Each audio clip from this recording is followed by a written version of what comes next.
பேருக்கும் இதுக்கும் என்னங்க சம்பந்தம்? மக்களுக்கு நல்லது பண்றதுக்கு பேரா முக்கியம். மனுஷத்தன்மை இருந்தாலே போதும். அது அவர்கிட்ட இருக்கு. அவர் பண்ணுவாரு. இது இல்லாம ஜோசப் விஜய் அப்படின்னு சொல்றாங்களே சார். அதாவது எதுக்கு நம்ம கட்சிக்குள்ள போயிட்டு ஜாதிலாம் வச்சு பார்க்கணும்? இந்த இது வச்சு கிறிஸ்டினா முஸ்லீமா அதுன்ட்டு வந்தாரா நல்லது செய்யறாரா அது மட்டும் தான் நம்ம மெயினா அதை ஃபோக்கஸ் பண்ணி பார்க்கணும். நான் கண்டிப்பா விஜய்க்கு தான் ஓட்டும் போடுவேன். என் வீட்டில் எல்லாருமே விஜய்க்கு தான் ஓட்டு போடுவாங்க. ஜோசப் விஜய் இருந்தானே முஸ்லீமா வேற ஏதாவது நேம் வச்சிருந்தாலும் நான் ஓட்டு போடுறதா சார் செய்வேன். முழு ஆதரவு ப்ரோ ஜோசப் விஜய்க்கு. பொதுவாக நல்லது யார் செய்கிறாங்களோ அவங்களுக்கு கண்டிப்பாக ஓட்டு விடும். அது ஜோசப் விஜயா இருந்தாலும் சரி, விஜயா இருந்தாலும் சரி. அது தமிழ்நாட்டில் இருக்கும். இங்கே எல்லாமே எல்லா ரிலீஜியன்ஸும் ஒன்றா இருக்கவங்க தானே. இங்கே ஜோசப்பாக இருந்தானே என்னவா இருந்தா என்ன, தமிழ்நாட்டில் தானே இருக்கும். அதில் என்ன இருக்குது? எனக்கு தெரிஞ்சு பார்த்தோன்னா இவங்க அரசியலுக்காக அது பேசிகிட்டு இருக்காங்க. ஜோசப்ன்றது நேம்ன்றது அது அப்படி பேசிகிட்டு இருக்காங்க அரசியலுக்காக. இப்போ கூட அந்த பேர் எதுக்காக கேட்டு வந்திருக்காங்கன்னா அதை சொன்னால் கம்மியாக கிடைக்கும் ஓட்டுன்றதுக்காக தான் அது பேசிகிட்டு இருக்காங்க. எனக்கு தெரிஞ்சு பார்த்தோன்னா அது வந்து அவ்வளோ வேல்யூ அவ்வளோ எடுத்துக்க மாட்டாங்கன்னு நான் நினைக்கிறேன். ஏன்னா அவ்வளோ அதை பார்க்கல யாரும். அது முன்னாடியே தெரியும் எல்லாருக்குமே ஜோசப் விஜய்ன்றது எல்லாருக்கும் தெரியும். அதை பார்த்து ஒன்றும் ரசிகனாக யாரும் வரல. ஒரு சேஞ்ச் வரணுன்றதுக்காக தான் அவர் பண்ணிட்டு இருக்காரு. அது அவ்வளோ எடுத்துக்க மாட்டாங்க மக்கள். எனக்கு தெரிஞ்சு அதை எடுத்துக்க மாட்டாங்க. இது கிறிஸ்டின்றதுக்காக மட்டுமே அவருக்கு வந்து ஓட்டு கம்மியாக விடுன்றதெல்லாம் கிடையாது. அதை தாண்டி நிறைய பேர் எல்லா இந்து முஸ்லீம் எல்லாருமே ரசிகர் இருக்காங்க. நிறைய பேர் ரசிக்கிறாங்க. நிறைய பேர் வந்து மாற்றம் வரணும்னு எதிர்பார்க்குறாங்க. ஒன்றும் பிரச்சனை இல்லை. அது ஒன்றும் பிரச்சனை பேரில் என்ன இருக்குது. ஜோசப் விஜய்க்காக எனக்கு ஆதரவு கிடையாது. விஜய்க்கு வேணால் எனக்கு ஆதரவு இருக்குது. இந்த மதவாத இதில் வந்து ஆட் பண்ணி நீங்கள் வந்து ஓட்டு கேட்டிங்கன்னா சத்தியமாக ஓட்டு விழுகிறதுக்கான வாய்ப்புகள் ரொம்ப ரொம்ப கம்மி. தமிழ்நாடு மதத்தால் பிரிஞ்சது கிடையாது. முன்னணி தலைவர்களை தான் வந்து மதத்தை பிரிக்கிறாங்க. வேறு யாருமே கிடையாது. நண்பர்கள் வந்து எல்லாருமே ஒற்றுமையாக தான் இருக்காங்க. யாரை வந்து மதத்தால் பிரிஞ்சு வந்து தமிழ்நாடு இருந்துச்சுன்னா இந்நேரத்துக்கு வந்து வேறு எல்லாமே நடந்திருக்கலாம், வாய்ப்பு இருக்குது. யாருமே வந்து மதத்தால் யாருமே பிரிய கிடையாது. அரசியல் தலைவர்கள் தான் பிரிக்கிறாங்க. அது வந்து அவங்களுக்கே தெரியும். அவ்வளோதான். பேரெல்லாம் பார்த்து ஓட்டு போட மாட்டாங்க. மேக்சிமம் வந்து கொள்கையை பார்த்து தான் போடுவாங்க. விஜய்க்கு தான் ஆதரவு இருக்குது. பேருக்கு அந்த மதத்துக்கு இதுக்கு சம்மந்தம் கிடையாது. நிச்சயமாக வருவார். கண்டிப்பா இருக்கு. பிகாஸ் இத்தனை வருஷமா வந்து பார்த்தீங்கன்னா ஒரே இதுவாக பார்த்துட்டு இப்போ இளைஞர்களுக்கு வந்து பார்த்தீங்கன்னா இவர் வர்றது ஒரு நல்லா இன்ட்ரெஸ்டாக இருக்கும்னு நினைக்கிறேன். இவர் வந்தாங்கன்னா புதுசாக எதுவுமே யாருமே சொன்னதே திரும்ப திரும்ப பண்ணாமல் புதுசாக ஏதாச்சும் பண்ணால் நல்லா இருக்கும்னு நினைக்கிறேன். பேருக்கும் இதுக்கும் என்னங்க சம்பந்தம்? மக்களுக்கு நல்லது பண்ணுறதுக்கு பேரா முக்கியம். மனுஷத்தன்மை இருந்தாலே போதும். அது அவர்கிட்ட இருக்கு. அவர் பண்ணுவார். விஜய் மதம் அப்படின்றது மனுஷங்களால் உருவாக்கப்பட்டது தான். எல்லா கடவுளும் மனுஷங்களுக்கு நல்லது படிக்கணும்னு தான் நினைக்கிறாங்க. எந்த கடவுளும் மனுஷங்களுக்கு கெட்டது படிக்கணும்னு யாருமே எந்த கடவுளும் சொல்ல கிடையாது. அதனால இவர் இந்த பேர் வச்சிருக்கிறதுனால இதுதான் பண்ணுவாருன்னு சொல்லிட்டு யாருமே சொல்ல முடியாது. எல்லா கடவுளும் நல்லது நினைக்கிற மாதிரி அவரும் நல்லது நினைப்பாருன்னு நான் நினைக்கிறேன். கண்டிப்பாக அவர் வரணும். என்னோட ஓட்டு அவருக்கு தான். அவருக்கு தான். அண்ணா தளபதி அண்ணா விஜய் அண்ணா அவருக்கு தான். தேங்க்யூ. ஜோசப் விஜய் அண்ணா தேங்க்யூ ஸோ மச். விஜய் ஜெயிக்க வாய்ப்பு இருக்குதான் நினைக்கிறேன். ஏன்னா ஆல்ரெடி ஸ்டாலின் கட்சி அதுன்னு சொல்லிட்டு எல்லா கட்சியும் நம்ம அம்மா கட்சி எல்லாமே பிரிஞ்சிச்சு தனித்தனியாக. இப்போ பார்த்தா இருக்கிறது மெயினாக இருக்கிறது கட்சி பார்த்தா வெறும் முதல்வர் மட்டும் தான். இப்போ பார்த்தீங்கன்னா ஸ்டாலினோட கட்சி அவரோட கட்சி மட்டும் தான் இருக்குது. இப்போ மற்ற ஜெயலலிதா கட்சின்னு பார்த்தா அது எல்லாமே ஃபுல்லாக உடஞ்சி போயிருக்குது. அதனால விஜய் ஜெயிக்கிறதுக்கு நிறைய சான்சஸ் இருக்குது. அது இல்லாமல் ஜோசப் விஜய் அப்படின்னு சொல்கிறாங்களே சார். அதாவது எதுக்கு நம்ம கட்சிக்குள்ளே போயிட்டு ஜாதிலாம் வச்சு பார்க்கணும்? இந்த இது வச்சு கிறிஸ்டினா முஸ்லீமா அதுன்ட்டு வந்தாரா நல்லது செய்யறாரா அது மட்டும் தான் நம்ம மெயினாக அதை ஃபோக்கஸ் பண்ணி பார்க்கணும். அது தவிர அது அதுன்னு பார்க்கக்கூடாது. அது இல்லாமல் அவங்களே எத்தனை வருஷம் தான் இப்போ அப்படியே அவங்க கட்சி மாதிரி ஃபேமிலி எவ்வளோ வருஷம் வந்துட்டு இருப்பாங்க. அதுக்கு நம்மளுக்கு ஒரு மாற்றம் ஏற்படுது. சேஞ்ச் வேணும்னா கண்டிப்பாக விஜய்க்கு நம்ம ஓட்டு போட்டு தான் போடலாம். கண்டிப்பாக போட்டு ட்ரையாக பண்ணி பார்க்கலாம் என்ன பண்ணுறாருன்ட்டு. பேரில் அதெல்லாம் ஒரு மேட்டர் இல்லை சார். அப்படி பார்த்தா எவ்வளோ பேர் இப்போ பாகிஸ்தானில் பார்த்தா முஸ்லீம் ஒருத்தவங்க இருக்காங்க. அதெல்லாம் மேட்டரே கிடையாது.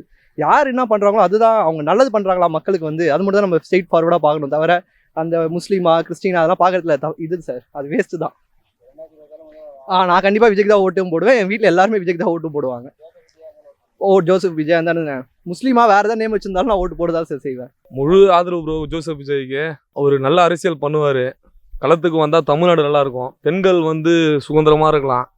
திமுக ஆட்சி ஒழிக்கப்படும்.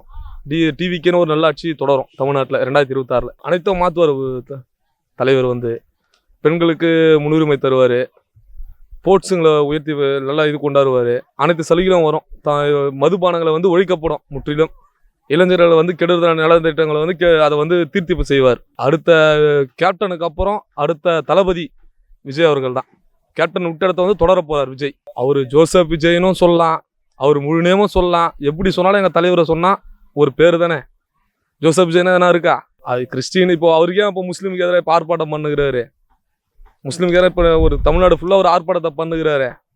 அவர் ஒரு இந்து கிறிஸ்டினா அது கிறிஸ்டினுக்காக போராட்டம் பண்ணலாமே. முஸ்லீமுக்கு ஏன் பண்ண போகிறாரு? அவர் வந்து ஒரு மதமாக பார்க்காதீங்க. ஒரு அரசியல்வாதியாக பார்த்து அவருக்கு நல்ல இடத்துல ஓட்டு போடலாம். இவரை பாருங்க, நம்ம கூட இருக்கிற சமாஜ மக்களை பாருங்க. அவர் எல்லாம் ஒன்றுபட்டு அவருக்கு இது பண்ணணும். ஒன்று சேர் கற்பி சேரு புரட்சியார் அம்பேத்கர் சொன்னார். அம்பேத்கர் வழியிலையும் அஞ்சலி அம்மாள் வழியிலையும் அவர் வழியெல்லாம் பின்பற்றி அண்ணன் விஜய் அவர்கள் வந்து உள்ள ஆட்சி செய்ய வந்திருக்காரு. அவர் நல்ல ஒரு ஆட்சி தொடரணும்னா மக்கள் வந்து உதவி செய்யணும். மதத்தை சொல்லி எப்படி பிரிக்க முடியும்? ஒரு 200 கோடி ஊதியம் அதை விட்டு வராரு. ஒரு மதத்துக்காக அவர் விட்டுருவாங்களா மக்கள்? கண்டிப்பா 2006 சிஎம் தளபதி தான் செய்யும். என்னோட ஆதரவு விஜய்க்கு இருக்குமான்றதை விட இப்போது என்னென்னா, இப்போ அவர் புதுசாக வந்திருக்காரு அரசியலுக்கு. ஆக்சுவலாக என்னென்னா, அவர் மக்களுக்காக இது வரைக்கும் எந்த போராட்டன்றது இது வரைக்கும் எதுவுமே பண்ணது கிடையாது. அதிலெல்லாம் முதல்ல இறங்கிட்டு அதுக்கப்புறம் வந்து அரசியலுக்கு வந்தால் நல்லா இருக்கும்னு நான் நினைக்கிறேன். எடுத்த உடனே சினி ஃபீல்டில் வந்து டைரெக்டாக வர்றதுனால வந்து அவருக்கு ரசிகர்கள் வேணாலும் ஓட்டு போடுவாங்க. மற்றபடி மற்ற கட்சியில் இருக்கிறவங்கலாம் போடுவாங்களான்றது வந்து ஒரு கேள்விக்குறி தான். அதனால் அவர் அரசியலில் இறங்கிட்டு மக்களுக்கான ஒரு போராட்டங்களெல்லாம் இறங்கி அது போராடிட்டு அதுக்கப்புறம் அரசியலுக்கு வந்தால் நல்லாயிருக்கும்னு நான் நினைக்கிறேன். ஜோசப் விஜய்ன்றதுனால வந்து ஓட்டு வருமா வராதான்றதை விட சொல்ல முடியாது. ஏன்னா இப்போ பார்த்தீங்கன்னா, இப்போ டிஎம்கே ஆட்சியில் இருக்குது. டிஎம்கேல வந்து அவங்க வந்து இந்துத்துவ வந்து ரொம்ப எதிர்க்கிறாங்க. அப்படி இருக்கும்போது அவங்களுக்கு ஓட்டு விழுதுன்னும் போது இவர் கிறிஸ்டினாக இருந்தாலும் அவருக்கு ஓட்டு விழாதுன்னு சொல்ல முடியாது. பொதுவாக நல்லது யார் செய்கிறாங்களோ அவங்களுக்கு கண்டிப்பாக ஓட்டு விழும். அது ஜோசப் விஜயாக இருந்தாலும் சரி, விஜயாக இருந்தாலும் சரி. பொதுவாக மக்களுக்காக எல்லா போராட்டத்துக்கும் இறங்குறவங்களும், மக்களுக்கு நல்ல சேவை செய்கிறவங்க, அந்த மாதிரி ஆளுங்களுக்கு கண்டிப்பாக ஓட்டு போடுவாங்க. சப்போஸ் ரசிகர்கள்லாம் சேர்ந்து ஒரு தடவை அவரை போட்டு வர வச்சாலும் இந்த ஒரு 5 வருஷத்துலேயோ அவர் எப்படி பண்ணுறாருன்றதை பார்த்து நெக்ஸ்ட் டைம் அவர் வருவாரா வரமாட்டாரான்றது டவுட்டு தான். மதத்தை வச்சு தமிழ்நாட்டில் மதத்தை வச்சு என்ன ஒன்றும் பண்ண முடியல. ஏன்னா வந்து டிஎம்கேல இருக்கவங்கலாம் முக்கால்வாசி பேர் இந்து தான். ஆனால் அந்த இந்துவே அவ்வளோ மோசமாக இது பண்ணும்போது வந்து ஓட்டு அவங்களுக்கு தான் விழுது. அப்படியே பணத்தை வச்சு ஓட்டை வாங்கிடுறாங்க. அப்படின்னும் போது மதத்தை வச்சுலாம் ஒன்றும் இங்கே ஆகப்படுறது கிடையாது. பணம் யாருக்கிட்ட இருக்குதோ ஓட்டு அங்கே தான் போய் சேருது. அவர் கூட்டணி இல்லாமல் வர முடியாது. சிங்களாக நின்னா வர முடியாது. இப்போது நாம் தமிழர் கட்சி பார்த்தீங்கன்னா, அவர் வந்து சிங்களாக இருந்து அவரால் எவ்வளோ ஓட்டு சேகரிக்க முடியுமோ அவரோட கெத்தை காட்டுறாரு. அந்த மாதிரி இவரும் இதே மாதிரி கூட்டணி இல்லாமல் வந்து அவரோட செல்வாக்கை காட்டணும் ஃபஸ்ட் டைம். அதாவது எனக்கு இவ்வளோ ஓட்டு இருக்குன்ட்டு ஃபஸ்ட் டைம் வந்து செல்வாக்கை காட்டணும். தனித்து போட்டியிருக்கணும். அதில் தான் தெரியும் அவர் வந்து 2026 வருவாரான்றது கன்ஃபார்ம்லாம் கிடையாது. சான்ஸு கிடையாது எனக்கு தெரிஞ்சு. யாருக்கு ஓட்டு போடாங்கன்னா இப்போ ஓட்டு வந்து நிறைய பேர் செதறி போய் கிடக்கு. யாருக்கு போடுவாங்கன்றது தெரியலையே. யாருக்கு போடுவாங்கன்னே தெரியல. பணத்தை பார்த்தா மக்கள் மாறிடுறாங்க. பணம் யாருக்கு கொடுக்குறாங்களோ அவங்களுக்கு தான் போடுறாங்கன்ற மாதிரி ஆகிப்போச்சு இப்போ. இருக்குது ப்ரோ. புதுசாக வரவங்களுக்கு ஒரு சான்ஸ் கொடுத்து தான் பார்ப்போமே. ஏன்னா விஜயகாந்த் இருக்கும்போது அது இதுன்னு சொல்லி ஸ்டாப் பண்ணிட்டாங்க. அந்த நெகட்டிவ் ட்ரோல்ஸு அது இதுன்ட்டு. இப்போது அவர் போனதுக்கப்புறம் அவர் இருந்திருக்கலாமேன்ற மாதிரி ஃபீல் ஆகுறாங்க. ஸோ விஜய் வரும்போது ஒரு சான்ஸ் கொடுத்து பார்க்கறதுல ஒன்றும் தப்பு கிடையாதுல்ல அவருக்கு. அதில் என்ன ப்ரோ இருக்குது? அது தமிழ்நாட்டில் இருக்கும். இங்கே எல்லாமே எல்லா ரிலீஜியன்ஸும் ஒன்றா இருக்கவங்க தானே. இங்கே ஜோசஃபாக இருந்தானே என்ன வரனா என்ன தமிழ்நாட்டில் தானே இருக்கும். அதில் என்ன இருக்குது? அது சும்மா பாலிடிக்ஸ் யூஸ் பண்ணுறாங்க. ஜோசப் விஜய் அது ஒன்றும் எனக்கு ஒன்றும் பெருசாக இம்பேக்ட் கொடுக்குற மாதிரி தெரியல அந்த ஒரு விஷயம்லாம். நான் தனியாக நிற்கிறதே பெஸ்ட்டுன்னு தான் சொல்லுவேன். அவர் கூட்டணி வச்சு நிற்கிறதோட இப்போ தனியாக நின்னார்னா அவருக்கான பெரும்பான்மை என்னன்னு அவருக்கு தெரிய வரும். ஸோ எனக்கு கேட்டால் அவர் தனியாக நிற்கிறதே பெஸ்ட்டுன்னு தான் சொல்லுவேன். இங்கே எனக்கு தெரிஞ்சு இருக்கிற மக்களுக்கு பேசிக் லிவிங்ஸே இங்கே ரொம்ப கஷ்டமாக போச்சு தமிழ்நாட்டில். ஒரு டைமில் இருந்த விலைவாசி வேறு, இப்போ இருக்கிறது வேறு. மிடில் கிளாஸ் இன்னமும் மிடில் கிளாஸாக தான் இருந்துக்கிட்டு இருக்காங்க இந்த ஊரில். ஏன்னா ஒரு டைமில் வந்து ஒரு 15,000 சம்பளம் இருந்தாலே சென்னையில் ரன் பண்ணிடலாம். இன்றைக்கெலாம் 50+ இருந்தாலுமே ஒருத்தன் மிடில் கிளாஸாக தான் இருந்துக்கிட்டு இருக்கான். ஸோ பேசிக்காக இருக்கிற மக்களோட லிவிங் ஸ்டாண்டர்ட்ஸ் இன்க்ரீஸ் பண்ணாலே பெரிய விஷயம். அவர் மக்களுக்கு நல்லது செய்கிறாங்க இருந்தால் எந்த பிரச்சனையும் இல்லை. எனக்கு தெரிஞ்ச சான்சஸ் இருக்குது. ஆகலைன்னா கூட ஒரு காம்படிஷன் டஃப்பாக இருக்குன்ற மாதிரி தான் எனக்கு ஃபீல் ஆகுது. அப்பத்துலேருந்து வந்து பார்த்தீங்கன்னா 2 கட்சி தான் இருந்திருக்கு. ஆனால் இப்போ வந்து இவர் வராரு. எனக்கு தெரிஞ்சு ஆதரவு வந்து இவருக்கு நிறைய இருக்குன்னு தோணுது. ஏன்னா சீமான் முன்னாடி வந்தார் இருந்துச்சு. ஆனால் இப்போ அவர் கொஞ்சம் கம்மியாக இருக்குது. இப்போ வந்து இப்போ இருக்கிற ஏதோ பார்க்கும்போது நிலவரம் வந்து பார்த்தீங்கன்னா அதிகமாக வந்து இப்போ வந்து நிறைய பேர் வந்து விஜய்க்கு வந்து ஃபேன்ஸ் இருக்காங்க. அதே மாதிரி அவருக்கு ஓட்டு போடுறது ரெடியாக இருக்காங்க. எனக்கு தெரிஞ்சு இப்போ சீமான் வந்து நம்மளை 2 பேருக்கும் வந்து எனக்கு தெரிஞ்சு இப்போ பார்த்தீங்கன்னா எனக்கு இவருக்கு கொஞ்சம் டோட்டலாகவே சேஞ்ச் ஆகும். 2026 எனக்கு தெரிஞ்சு கண்டிப்பாக சேஞ்ச் ஆகும் வாய்ப்பு வந்து இருக்குது. ஆனால் வந்து பார்த்தீங்கன்னா எடுத்தோடனே வந்துட மாட்டார். எனக்கு தெரிஞ்சு எடுத்தோடனே வந்துட மாட்டார். ஒரு 50% வந்து கம்பல்சரி இவருக்கு வந்து ஓட்டு கண்டிப்பாக வரும். அது வந்து உறுதி இருக்குது கம்பல்சரி. ஏன்னா அது வந்து இப்போ பார்க்கும்போதே தெரியுது. நம்ம மாநாடுலாம் வச்சாங்க தெரியும். மாநாடுலாம் பார்க்கும்போது தெரிஞ்சிருக்கும். நிறையா வந்து பார்க்குறாங்க, சோஷியல் மீடியாலாம் பார்க்குறாங்க, நிறைய தெரியுது. ஆனால் கம்பல்சரி எனக்கு தெரிஞ்சு வரும். 2026 வந்து பார்த்தீங்கன்னா இவங்க வந்து கம்பல்சரி வருவாங்க. இன்னும் ஒரு 50% ஓட்டு வந்துடும், கம்பல்சரி வந்துடும். இல்லை அது வந்து தெரில எனக்கு, அது வந்து அந்தளவுக்கு யாரும் பார்க்கல.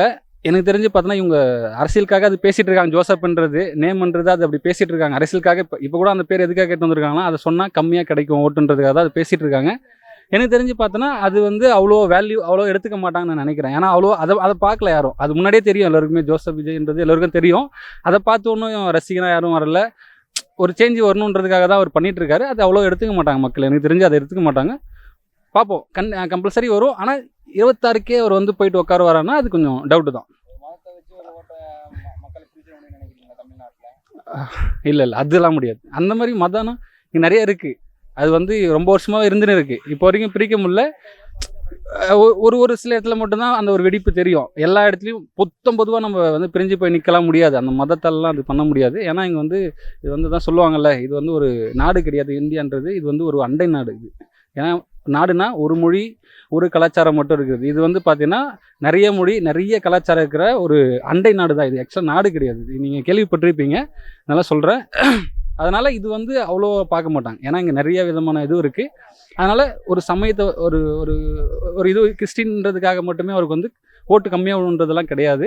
அதை தாண்டி நிறைய பேர் எல்லா இந்து முஸ்லீம் எல்லாருமே ரசிகர் இருக்காங்க. நிறைய பேர் ரசிக்கிறாங்க. நிறைய பேர் வந்து மாற்றம் வரும்னு எதிர்பார்க்குறாங்க. நான் விஜய்க்கு நான் வந்து பொதுவாக தான் சொல்ல முடியும். இப்போ நான் ஜோசப் விஜய் நீங்கள் சொல்லும்போது வந்து அதுவே பிரித்து பேசுகிற தான் எனக்கு தோணுது. நான் என்ன சொல்கிறேன்னா விஜய்க்கு நாங்கள் பார்த்த விஜய்க்கு அது இருக்குது. அது வரும், கம்பல்சரியாக வரும். கண்டிப்பாக மாற்றம் வரும். அதெல்லாம் இல்லைங்க. அது இப்போ நீங்கள் பேசுகிறது தான் வந்து எனக்கு என்ன தோணுதுன்னா இப்போ தான் பிரிக்கிற மாதிரியே எனக்கு தோணுது. அப்படி இல்லை, நார்மலாக தான் எல்லாம் பார்க்குறாங்க. இது வந்து அவ்வளோ பெரிய இதாக மாறாது எனக்கு தெரிஞ்சு. கண்டிப்பாக புதுசாக யாராவது வரட்டுமான்னு பார்க்குறோம். பழைய அரசியல்வாதிகள் எல்லாமே ஊழல் பண்ணுறாங்க. விஜய் வந்து புதுசாக யாருனா வந்து ஓட்டு போட்டு புதுசாக யாருனா அரசியல் பண்ணிட்டுமே, இப்போ மாற்றத்தை எதனா கொண்டு வரட்டுமே. அதெல்லாம் சும்மா எல்லாரும் பின்னாடியே ஒரு ஜாதி இருக்குது. அதனால் அதெல்லாம் ஒரு பெரிய விஷயம் இல்லை. மக்கள் நல்லா பண்ணால் கண்டிப்பாக ஓட்டு விடுவோம்.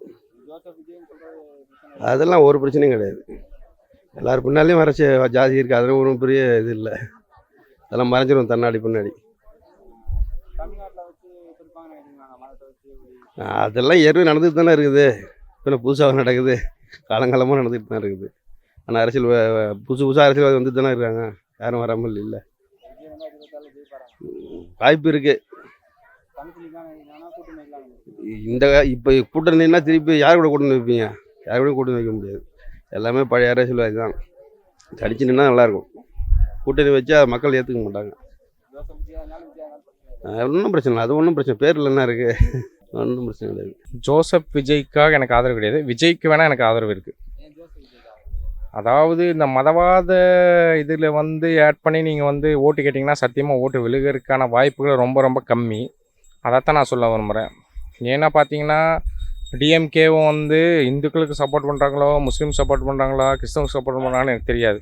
ஆனால் மேக்ஸிமம் சப்போர்ட் பார்த்தீங்கன்னா கிறிஸ்துவஸுக்கும் ஃபஸ்ட்டு முஸ்லீமுக்கு தான் வந்து சப்போர்ட் பண்ணுறாங்க. இந்து சப்போர்ட் வந்து ரொம்ப ரொம்ப கம்மியாயிடுச்சு. ஸோ நான் எதிர்பார்த்தது டிவிகே விஜய். ஸோ அவர் வந்து எஸ் யூஷுவல் வந்து ஒரு புதிய ஒரு கொள்கையோடு வந்திருந்தா சத்தியமாக ஏற்றிருப்பேன். நான் ஒரு அஜித் ஃபேன் தான். ஆனால் விஜய் எனக்கு ரொம்ப பிடிக்கும். அவரோட முதல் மாநாடை வந்து நான் ரொம்ப ரொம்ப தீவிரமாக பார்த்தேன். ஃபுல் அண்ட் ஃபுல்லு ஃபஸ்ட்டு ஸ்டார்டிங்லேருந்து எண்டு வரைக்கும் நான் பார்த்தேன். ஆனால் 2வது மாநாட்டில் வந்து அவர் சொல்லும்போது அந்த ஒரு கொள்கையை வந்து எடுத்தார் பார்த்தீங்களா, அது வந்து அந்த திராவிட கொள்கை எடுத்தார். அந்த திராவிட கொள்கை எடுத்தாலும் அதுக்கான முயற்சிகளில் வந்து அவருடைய ஃபுல் அண்ட் ஃபுல் ஈடுபாடு இருக்கான்னு எனக்கு தெரியல. ஸோ அவர் வந்து ஒரு புது கோட்பாடோடு வந்தார்னா கண்டிப்பாக அவர் ஜெயிப்பார். தமிழ்நாடு மதத்தால் பிரிஞ்சது கிடையாது.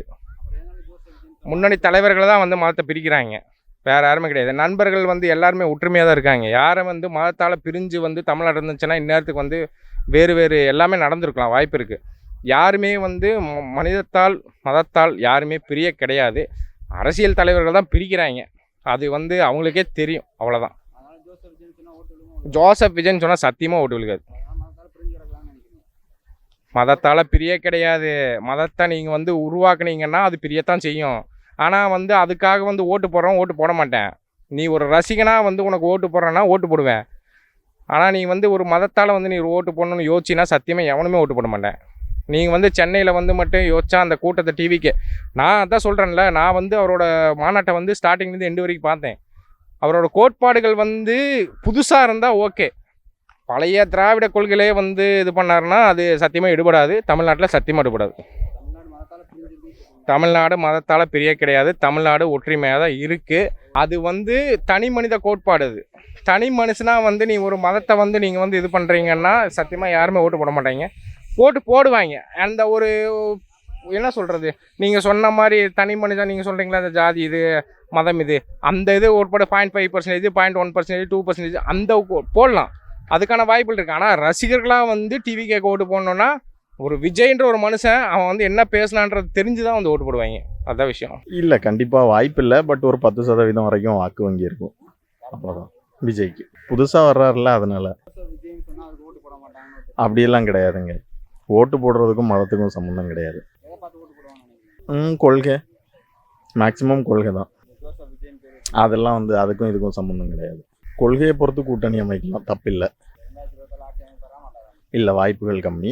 அதுக்கு வந்து நிறையவே போராடணும். பேரெல்லாம் பார்த்து ஓட்டு போட மாட்டாங்க. மேக்சிமம் வந்து கொள்கையை பார்த்து தான் போடுவாங்க. விஜய்க்கு தான் ஆதரவு இருக்குது. என்ன காரணம், நாட்டு நடப்பு கொள்ள எல்லாம் மோசடி எல்லாம் ஓவராக நடந்துக்கு இல்லையா, அது விஜய்க்கு தான் வாய்ப்பு இருக்குது. விஜய் வருவார். அதெல்லாம் கிடையாது. உண்டு, அவருக்கு உண்டு, வாய்ப்பு உண்டு. அதெல்லாம் விஜய்க்கு உண்டு வாய்ப்பு. அதெல்லாம் ஒன்றும் கிடையாது. விஜய்க்கு ஆதரவு இருக்குது. யார் நிச்சயமாக அவர் வருவார். அதெல்லாம் மதத்தெல்லாம் வச்சுலாம் எதுவும் கிடையாது. பேருக்கு அந்த மதத்துக்கு இதுக்கு சம்மந்தம் கிடையாது. நிச்சயமாக வருவார். ஆமாம், வருவார். கண்டிப்பாக வருவார்.